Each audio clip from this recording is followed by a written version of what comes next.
நாளைக்கு கோபிகாவை இங்கே கூட்டிட்டு வந்துருங்க. அவ பிரசவத்தை நான் பாக்குறேன். நம்ம சின்னாவோட குழந்தையாச்சே, ராஜா மாதிரி நாம வளர்க்கலாம். நீ எல்லாத்தையும் யோசனை பண்ணி தானே சொல்ற. நாளைக்கு அந்த குழந்தைகால நமக்குள்ள எந்த பிரச்சனையும் வரக்கூடாது. என்ன இப்படி சொல்றீங்க? வழுதூர் அம்மன் நமக்கு கொடுத்த பெரிய பாக்கியமா இதை நான் நினைச்சுக்கிறேன்.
சின்ன அப்படியே ஒன்ன மாதிரியே இருக்குடா.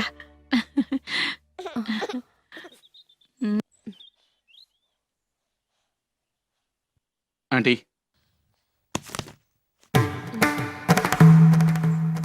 இவ வாழ்க்கை பூரா சம்பாதிக்க முடியாத அளவுக்கு பணம் இதுல இருக்கு. இதுக்கு மேல வேணும்னாலும் கொடுக்கலாம். எல்லாம் இங்க முடிஞ்சது. குழந்தைய கொடுத்துட்டு இவளை இங்க போக சொல்லுங்க. நான் பெத்துக்கிட்ட என் குழந்தைய நான் தான் வளர்ப்பேன், உன்னை ஜெயிக்கிறதுக்காக.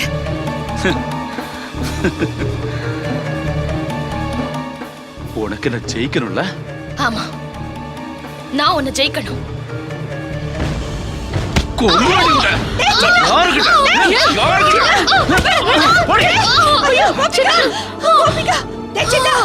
ஒரு பச்சை குழந்தை உள்ள இருக்கு, அதுக்கு தாய்ப்பால் கொடுக்கவாவது வேண்டாமா? வேண்டாம்.